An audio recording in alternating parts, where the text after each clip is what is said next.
નમસ્કાર મિત્રો, સ્વાગત છે તમારું અમારી યુટ્યુબ ચેનલમાં। તો મિત્રો, જીએસએસબી એટલે કે ગુજરાત ગૌણ સેવા પસંદગી મંડળ દ્વારા પેટા હિસાબનીશ અને સબ ઓડિટરની ભરતી જાહેર કરવામાં આવેલી છે। ઓનલાઈન અરજી ફોર્મ શરૂ કરવામાં આવેલા છે। તો ઓનલાઈન અરજી ફોર્મ જાતે કેવી રીતે ભરી શકાય તેના વિશે સ્ટેપ બાય સ્ટેપ એક જ વિડીયોમાં માહિતી મેળવી લઈએ। તે પહેલા વિડીયો ગમે તો લાઈક અને શેર કરી દેજો। ચેનલમાં નવા હોય તો ચેનલને સબસ્ક્રાઇબ કરી દેજો। તો ચાલો મિત્રો, વિડીયોની શરૂઆત કરીએ।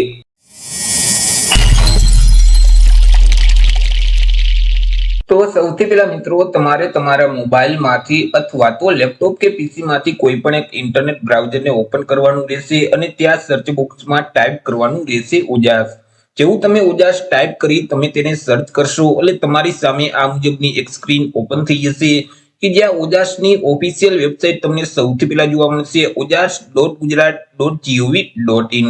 તો તે વેબસાઇટ ઉપર તમારે ક્લિક કરવાનું રહેશે। વેબસાઇટ ઉપર ક્લિક કરશો એટલે ઉજાસનું જે પોર્ટલ છે તે પોર્ટલ ઓપન થઈ જશે। હવે અહીં જે મેનુ આપેલ છે તેમાં જે ઓનલાઈન એપ્લિકેશનનો ઓપ્શન છે તેના ઉપર ક્લિક કરશો તો સબ મેનુ ઓપન થઈ જશે। તેમાં સૌથી પહેલા જે એપ્લાયનો ઓપ્શન છે તેના ઉપર ક્લિક કરવાનું રહેશે। એપ્લાયના ઓપ્શન ઉપર ક્લિક કરશો એટલે ફરીથી આ મુજબની સ્ક્રીન ઓપન થઈ જશે। અહીંથી જે ગુજરાત ગૌણ સેવા પસંદગી મંડળનો જે ઓપ્શન છે તેને તમારે સિલેક્ટ કરવાનું રહેશે, જેથી કરી જીએસએસબી દ્વારા જેટલી ભરતીમાં અરજી ફોર્મ શરૂ હશે તેનું એક લિસ્ટ ઓપન થઈ જશે। અત્યારે મિત્રો એક જ ભરતીમાં ઓનલાઈન અરજી ફોર્મ શરૂ છે। પેટા હિસાબનીશ સબ ઓડિટર અને હિસાબનીશ ઓડિટર પેટા તિજોરી અધિકારી અધિક્ષકમાં એકમાં જ અરજી ફોર્મ શરૂ છે। હવે આ જે ભરતી છે તેમાં અરજી ફોર્મ ભરવાની છેલ્લી તારીખ છે તે 30/11/2025 છે। 30/11/2025 સુધી તમારે ઓનલાઈન અરજી કરી દેવાની રહેશે। ઓનલાઈન અરજી ફોર્મ ભરવા માટે તેની સામે જે એપ્લાયનો ઓપ્શન છે તેના ઉપર તમારે ક્લિક કરવાનું રહેશે, જેથી કરી આ મુજબની સ્ક્રીન ઓપન થઈ જશે। ફરીથી અહીં જે એપ્લાય નાવનો ઓપ્શન છે તેના ઉપર તમારે ક્લિક કરવાનું રહેશે। ત્યાર પછી મિત્રો, તમે જો ઉજાસના પોર્ટલ ઉપર રજીસ્ટ્રેશન કરેલ છે તો તમારા જે તે રજીસ્ટ્રેશન નંબર છે તે નંબર આ બોક્સમાં તમારે ટાઈપ કરી દેવાના રહેશે। ત્યાર પછી તમારી જન્મ તારીખ છે તે આ બોક્સમાં ટાઈપ કરવાની રહેશે અને મિત્રો એપ્લાય વિથ ઓટીઆર નો ઓપ્શન છે તેના ઉપર ક્લિક કરવાનું રહેશે। પરંતુ ઉજાસના પોર્ટલ ઉપર તમે રજીસ્ટ્રેશન નથી કરેલ તો અહીં જે લાલ કલરમાં સ્કીપ નો ઓપ્શન છે તેના ઉપર ક્લિક કરી આગળ વધવાનું રહેશે। જેવું તમે સ્કીપના બટન ઉપર ક્લિક કરશો તો આગળ તમને એક અરજી ફોર્મ છે તે આપી દેવામાં આવશે। તે ફોર્મમાં તમામ માહિતી ભરવાની રહેશે। અરજી ફોર્મ ભરો તે પહેલા અહીં અગત્યની સૂચના આપેલ છે તે તમારે અવશ્ય વાંચી લેવાની રહેશે। અરજી ફોર્મમાં સૌથી પહેલા તો તમારે તમારી જે પર્સનલ માહિતી છે તે આપવાની રહેશે। ટાઇટલ જે લાગુ પડે તે ટાઇટલ અહીંથી તમારે સિલેક્ટ કરી દેવાનું રહેશે। તમારી જે અટક છે એટલે કે સરનેમ છે તે આ બોક્સમાં તમારે ટાઈપ કરવાની રહેશે। તમારું નામ છે તે અહીં ટાઈપ કરી દેવાનું રહેશે। પિતા અથવા તો પતિનું નામ છે તે આ બોક્સમાં ટાઈપ કરી અને માતાનું નામ છે તે આ બોક્સમાં ટાઈપ કરવાનું રહેશે। ત્યાર પછી જેન્ડર મેલ કે ફિમેલ સિલેક્ટ કરી અને ફરીથી જેન્ડરને સિલેક્ટ કરી દેવાનું રહેશે। તમારી જે જન્મ તારીખ છે તે અહીં તમારે ટાઈપ કરી દેવાની રહેશે। મેરિટલ સ્ટેટસ જે લાગુ પડે તે ઓપ્શન અહીંથી સિલેક્ટ કરી અને તમારી જે જાતિ છે કેટેગરી છે તે કેટેગરી અહીંથી તમારે સિલેક્ટ કરવાની રહેશે। પરંતુ મિત્રો, તમે જો અનામત વર્ગમાં આવતા હશો તો તમારી પાસે જે જાતિનો દાખલો છે તેની વિગત આપવાની રહેશે। જેમ કે દાખલાના જે નંબર છે તે નંબર આ બોક્સમાં તમારે ટાઈપ કરી દેવાના રહેશે। દાખલાની જે તે તારીખ છે તે તારીખ આ બોક્સમાં ટાઈપ કરી અને દાખલો કયા રાજ્યમાંથી મેળવેલ છે તે રાજ્યનું નામ અહીંથી તમારે સિલેક્ટ કરવાનું રહેશે। તમે જો એસસીબીસી એટલે કે સામાજિક અને શૈક્ષણિક રીતે પછાત વર્ગના ઉમેદવાર છો તો તમારી પાસે જે નોન ક્રિમિનલ સર્ટિફિકેટ છે તેની વિગત પણ આપવાની રહેશે। જેમ કે સર્ટિફિકેટની તારીખ છે તે તારીખ અહીં ટાઈપ કરી સર્ટિફિકેટના નંબર છે તે આ બોક્સમાં ટાઈપ કરવાના રહેશે। સર્ટિફિકેટની જે તારીખ છે તે તારીખ અહીં ટાઈપ કરવાની રહેશે અને સર્ટિફિકેટ કયા સત્તા અધિકારી દ્વારા આપવામાં આવેલું છે તેમનો હોદ્દો અહીંથી તમારે સિલેક્ટ કરવાનો રહેશે। ત્યાર પછી તમારે અલગ અલગ બે સરનામા આપવાના રહેશે। તેમાં સૌથી પહેલા તો હાલનું સરનામું આપવાનું રહેશે। હાલનું સરનામું જે તે હોય તે આ બોક્સમાં પછી હાલના સરનામામાં રાજ્યનું નામ અહીંથી તમારે સિલેક્ટ કરી દેવાનું રહેશે। તમારા જિલ્લાનું નામ છે તે તમારે સિલેક્ટ કરવાનું રહેશે। ત્યાર પછી તાલુકાનું નામ સિલેક્ટ કરી અને એરિયાના પિનકોડ નંબર આ બોક્સમાં ટાઈપ કરી દેવાના રહેશે। તમારું જે કાયમી સરનામું છે તે આ બાજુ તમારે ટાઈપ કરવાનું રહેશે। આ બોક્સમાં કાયમી સરનામું ટાઈપ કરી તેમાં પણ રાજ્યનું નામ અહીંથી સિલેક્ટ કરી દેવાનું રહેશે। તમારા જિલ્લાનું નામ સિલેક્ટ કરી અને તાલુકાનું નામ અહીંથી સિલેક્ટ કરી એરિયાના પિનકોડ નંબર આ બોક્સમાં ટાઈપ કરવાના રહેશે। ત્યાર પછી તમારા જે મોબાઈલ નંબર છે તે નંબર આ બોક્સમાં ટાઈપ કરી અને ફરીથી તે જ નંબરને વેરીફાઈ કરવા માટે આ બોક્સમાં ટાઈપ કરી દેવાના રહેશે। તમારું જે ઈમેલ આઈડી છે તે આઈડી આ બોક્સમાં ટાઈપ કરી અને તે આઈડીને વેરીફાઈ કરવા માટે અહીં ટાઈપ કરી દેવાનું રહેશે। નેશનાલિટીમાં ઇન્ડિયન બાય ડિફોલ્ટ લખેલો જ આવી જશે। ત્યાર પછી આગળ તમારે અન્ય વિગત આપવાની રહેશે, જેમ કે મિત્રો તમે રમતગમતના વધારાના ગુણ મેળવવા માટે લાયકાત ધરાવતા હોય તો અહીંથી તમારે યસ સિલેક્ટ કરવાનું રહેશે અને રમતની વિગત આપવાની રહેશે, જેમ કે કઈ રમતમાં તમે ભાગ લીધેલ છે તે રમતનું નામ અહીંથી તમારે સિલેક્ટ કરી દેવાનું રહેશે, તેમનું લેવલ એટલે કે સ્તર અહીંથી તમારે સિલેક્ટ કરી દેવાનું રહેશે, કયા વર્ષમાં તમે રમતમાં ભાગ લીધેલ છે તે વર્ષ આ બોક્સમાં ટાઈપ કરી અને તમારી પાસે જે રમતગમતનું પ્રમાણપત્ર છે તે કયા સત્તા અધિકારી દ્વારા આપવામાં આવેલું છે તેમનો હોદ્દો અહીં ટાઈપ કરવાનો રહેશે। પરંતુ તમે રમતગમતના વધારાના ગુણ મેળવવા માટે લાયકાત નથી ધરાવતા તો અહીં તમારે નો સિલેક્ટ જ રાખવાનું રહેશે। ત્યાર પછી તમે શારીરિક રીતે વિકલાંગ વ્યક્તિ છો કે કેમ, જો શારીરિક રીતે વિકલાંગ વ્યક્તિ હોય તો અહીંથી તમારે યસ સિલેક્ટ કરી દેવાનું રહેશે, જેથી કરી સાઈડમાં મિત્રો એક વિકલાંગતાનું લિસ્ટ છે તે ઓપન થઈ જશે। તેમાં તમે જે વિકલાંગતા ધરાવતા હોય તો તેની સામે જે ચેકબોક્સ છે તેમાં તમારે ટીક કરી દેવાનું રહેશે અને વિકલાંગતાની ટકાવારી છે તે સામેના બોક્સમાં તમારે ટાઈપ કરવાની રહેશે। ત્યાર પછી તમારી પાસે જે વિકલાંગતાનું સર્ટિફિકેટ છે તેની વિગત પણ આપવાની રહેશે, જેમ કે સર્ટિફિકેટની તારીખ છે તે તારીખ આ બોક્સમાં ટાઈપ કરી સર્ટિફિકેટના જે તે નંબર હોય તે અહીં ટાઈપ કરી દેવાના રહેશે। સર્ટિફિકેટ કયા સત્તા અધિકારી દ્વારા આપવામાં આવેલું છે તેમનો હોદ્દો અહીંથી સિલેક્ટ કરવાનું રહેશે। પરંતુ તમે શારીરિક રીતે વિકલાંગ વ્યક્તિ નથી તો અહીંથી તમારે નો સિલેક્ટ જ રાખવાનું રહેશે। ત્યાર પછી તમારી પાસે બેઝિક કોમ્પ્યુટરનું નોલેજ છે કે કેમ, કોમ્પ્યુટરનું નોલેજ હોય તો યસ સિલેક્ટ કરવાનું, નહીતર તમારે નો સિલેક્ટ કરી દેવાનું રહેશે। તમે વિધવા ઉમેદવાર છો કે કેમ, જો વિધવા ઉમેદવાર હોય તો યસ સિલેક્ટ કરવાનું રહેશે અને તમારી પાસે જે વિધવાનું સર્ટિફિકેટ છે તેની વિગત આપવાની રહેશે, જેમ કે સર્ટિફિકેટના જે તે નંબર હોય તે નંબર અહીં ટાઈપ કરી દેવાના રહેશે। સર્ટિફિકેટની જે તારીખ છે તે તારીખ આ બોક્સમાં ટાઈપ કરી અને સર્ટિફિકેટ કયા સત્તા અધિકારી દ્વારા આપવામાં આવેલું છે તેમનો હોદ્દો અહીંથી સિલેક્ટ કરી દેવાનો રહેશે। પરંતુ તમે વિધવા ઉમેદવાર નથી તો અહીંથી તમારે નો સિલેક્ટ જ રાખવાનું રહેશે। ત્યાર પછી મિત્રો તમે માજી સૈનિક છો કે કેમ, જો માજી સૈનિક હોય તો અહીંથી તમારે યસ સિલેક્ટ કરી દેવાનું રહેશે અને તેમનું જે તે સ્ટેટસ છે તે સ્ટેટસ અહીંથી તમારે સિલેક્ટ કરવાનું રહેશે, જેમ કે તમે રિટાયર થઈ ગયેલા માજી સૈનિક છો કે 1 વર્ષની અંદર રિટાયર થવાના છો, જે ઓપ્શન લાગુ પડે તે ઓપ્શન સિલેક્ટ કરી દેવાનું રહેશે।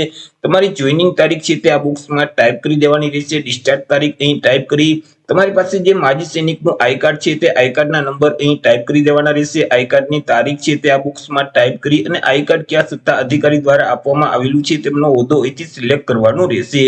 પરંતુ તમે માજી સૈનિક નથી તો અહીંથી તમારે નો સિલેક્ટ જ રાખવાનું રહેશે। ત્યાર પછી મિત્રો તમે ગુજરાત રાજ્યમાં સરકારી કર્મચારી તરીકે ફરજ બજાવો છો કે કેમ, જો તમે ગુજરાત રાજ્યમાં હાલ અત્યારે સરકારી કર્મચારી તરીકે ફરજ બજાવતા હોય તો અહીંથી તમારે યસ સિલેક્ટ કરવાનું રહેશે। તમારી જોઈનિંગ તારીખ આ બોક્સમાં ટાઈપ કરી દેવાની રહેશે અને ખાતાનું નામ એટલે કે ડિપાર્ટમેન્ટનું નામ અહીં ટાઈપ કરવાનું રહેશે। પરંતુ તમે ગુજરાત રાજ્યમાં હાલ અત્યારે સરકારી કર્મચારી તરીકે ફરજ નથી બજાવતા તો અહીં તમારે નો સિલેક્ટ જ રાખવાનું રહેશે। નીચે મિત્રો અલગ અલગ ભાષાની માહિતી છે તે આપવાની રહેશે। અહીં તમને અલગ અલગ 3 લેંગ્વેજ જોવા મળશે, ઇંગ્લિશ, હિન્દી અને ગુજરાતી। હવે જે લેંગ્વેજ તમે રીડ કરી શકતા હોય તો તેની સામે જે ચેકબોક્સ છે તેમાં તમારે ટીક કરી દેવાનું રહેશે। જે લેંગ્વેજ તમે લખી શકતા હોય તો તેની સામે જે ચેકબોક્સ છે તેમાં તમારે ટીક કરી દેવાનું રહેશે અને જે લેંગ્વેજ તમે બોલી શકતા હોય તો તેની સામે જે ચેકબોક્સ છે તેમાં તમારે ટીક કરવાનું રહેશે। ત્યાર પછી નીચે તમારે એજ્યુકેશન ક્વોલિફિકેશન એટલે કે શૈક્ષણિક લાયકાતની વિગત આપવાની રહેશે, જેમ કે મિત્રો તમે જે ડિગ્રી પાસ કરેલ છે તે ડિગ્રીનું નામ અહીંથી તમારે સિલેક્ટ કરી દેવાનું રહેશે। તેમાં જે મેળવેલ ટકાવારી છે તે ટકાવારી આ બોક્સમાં ટાઈપ કરવાની રહેશે, મેળવેલ ક્લાસ અહીંથી તમારે સિલેક્ટ કરી દેવાનો રહેશે। ત્યાર પછી મિત્રો કોલેજ અને યુનિવર્સિટીનું નામ છે તે આ બોક્સમાં તમારે ટાઈપ કરવાનું રહેશે, રાજ્યનું નામ અહીં ટાઈપ કરી પાસિંગ યર છે તે આ બોક્સમાં તમારે ટાઈપ કરી દેવાનું રહેશે, ટોટલ ટ્રાય નંબર આ બોક્સમાં ટાઈપ કરી અને છેલ્લી એક્ઝામ પાસ કરેલ છે તેમના સીટ નંબર અહીં ટાઈપ કરવાના રહેશે। નીચે તમને એક બાહેંધરી એટલે કે ડિક્લેરેશન જોવા મળશે, તેને વાંચી અને અહીં જે યસ નો ઓપ્શન છે તેને તમારે સિલેક્ટ કરી દેવાનું રહેશે। ત્યાર પછી સેવ ના બટન ઉપર ક્લિક કરવાનું રહેશે। જેવું મિત્રો તમે સેવ ના બટન ઉપર ક્લિક કરશો એટલે તમારું ફોર્મ છે તે સેવ થઈ જશે। આગળ તમને એપ્લિકેશન નંબર એટલે કે અરજી નંબર છે તે આપી દેવામાં આવશે, તે અરજી નંબર તમારે સાચવી રાખવાનું રહેશે।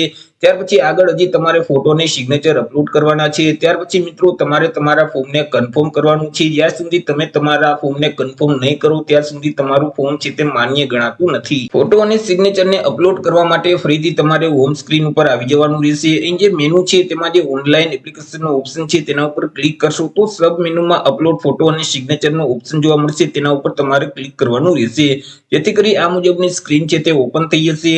તમારા જે તે અરજી નંબર છે તે અરજી નંબર આ બોક્સમાં તમારે ટાઈપ કરી દેવાના રહેશે, તમારી જન્મ તારીખ અહીં ટાઈપ કરી અહીં જે કેપ્ચા કોડ છે તે સેમ કોડ આ બોક્સમાં ટાઈપ કરી અને ઓકે ના બટન ઉપર ક્લિક કરી દેવાનું રહેશે, જેથી કરી મિત્રો આ મુજબની એક સ્ક્રીન છે તે ઓપન થઈ જશે। તેમાં સૌથી પહેલા તો તાજેતરનો પાસપોર્ટ સાઇઝનો ફોટોગ્રાફ છે તે તમારે અપલોડ કરવાનો રહેશે। તમે જે ફાઇલ અપલોડ કરો છો તે ફાઇલનું ફોર્મેટ જેપીજી ફોર્મેટ હોવું જોઈએ, ફાઇલની સાઇઝ છે તે 15 KB કરતા ઓછી હોવી જોઈએ, ફોટાનું જે બેકગ્રાઉન્ડ છે તે વ્હાઇટ કલરનું હોવું જોઈએ અને ફોટાની નીચે ફોટો પડાવ્યાની તારીખ છે તે ફરજિયાત લખેલી હોવી જોઈએ। ફોટોગ્રાફ અપલોડ કરવા માટે અહીં જે ચોઈસ ફાઇલનો ઓપ્શન છે તેના ઉપર ક્લિક કરશો તો ડિવાઇસ ઓપન થઈ જશે કે જ્યાં તમે તાજેતરનો સ્કેન કરેલ પાસપોર્ટ સાઇઝનો ફોટોગ્રાફ રાખેલ છે તેને સિલેક્ટ કરી અપલોડના બટન પર ક્લિક કરશો તો અહીં ફોટોગ્રાફ છે તે અપલોડ થઈ જશે। એવી જ રીતે નીચે તમારી સિગ્નેચર છે તે અપલોડ કરવાની રહેશે। અહીં મિત્રો વ્હાઇટ કાગળમાં કાળી કે બ્લુ પેનથી તમારે સહી કરી તેને સ્કેન કરી અને જેપીજી ફાઇલ છે તે બનાવવાની રહેશે। ફાઇલની સાઇઝ છે તે 15 KB કરતા ઓછી રાખવાની રહેશે। સિગ્નેચરને અપલોડ કરવા માટે ચોઈસ ફાઇલનો ઓપ્શન છે તેના ઉપર ક્લિક કરી તમારે ફાઇલને સિલેક્ટ કરી દેવાની રહેશે। ત્યાર પછી અપલોડના બટન ઉપર ક્લિક કરશો તો અહીં સિગ્નેચર અપલોડ થઈ જશે। ફોટો અને સિગ્નેચરને અપલોડ કર્યા પછી તમારે તમારા ફોર્મને કન્ફર્મ કરવાનું રહેશે, જેના માટે ફરીથી હોમ સ્ક્રીન પર આવી અહીં જે મેનુ છે તેમાં ઓનલાઈન એપ્લિકેશનનો જે ઓપ્શન છે તેના ઉપર ક્લિક કરશો તો સબ મેનુમાં કન્ફર્મનો ઓપ્શન જોવા મળશે, તેના ઉપર તમારે ક્લિક કરી દેવાનું રહેશે।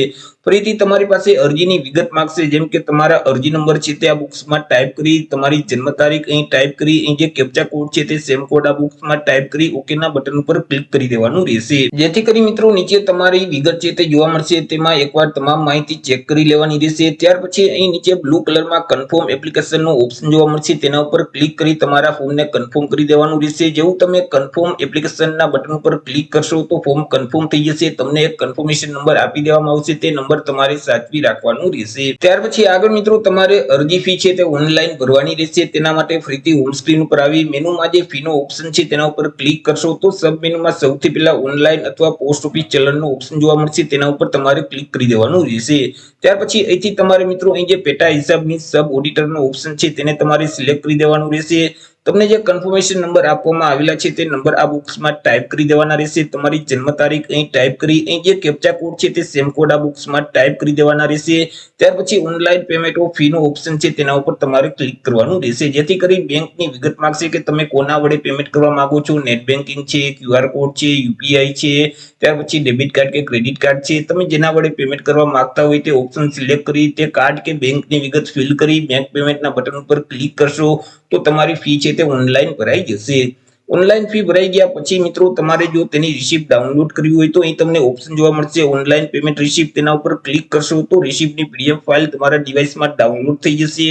તમે જે મિત્રો અરજી ફોર્મ ભરેલ છે તેની પ્રિન્ટ તમારે કાઢવી હોય, તેની PDF ફાઇલ ડાઉનલોડ કરવી હોય તો અહીં જે પ્રિન્ટ એપ્લિકેશન ફોર્મનો ઓપ્શન છે તેના ઉપર ક્લિક કરશો તો ફોર્મની PDF ફાઇલ તમારા ડિવાઇસમાં ડાઉનલોડ થઈ જશે। તો એ રીતે મિત્રો જે ગુજરાત ગૌણ સેવા પસંદગી મંડળ દ્વારા જે પેટા હિસાબનીશ અને સબ ઓડિટરની ભરતી જાહેર કરવામાં આવેલી છે તેમાં તમે જાતે જ ઓનલાઈન અરજી ફોર્મ ભરી શકો છો। તો આશા રાખું છું વિડીયો પસંદ પડ્યો હશે। વિડીયો પસંદ પડ્યો હોય તો લાઈક અને શેર કરી દેજો, ચેનલમાં નવા હોય તો ચેનલને સબસ્ક્રાઇબ કરી દેજો। મળીશું એક નવા ટોપિક સાથે એક નવા વિડીયોમાં, ત્યાં સુધી જય હિન્દ, વંદે માતરમ।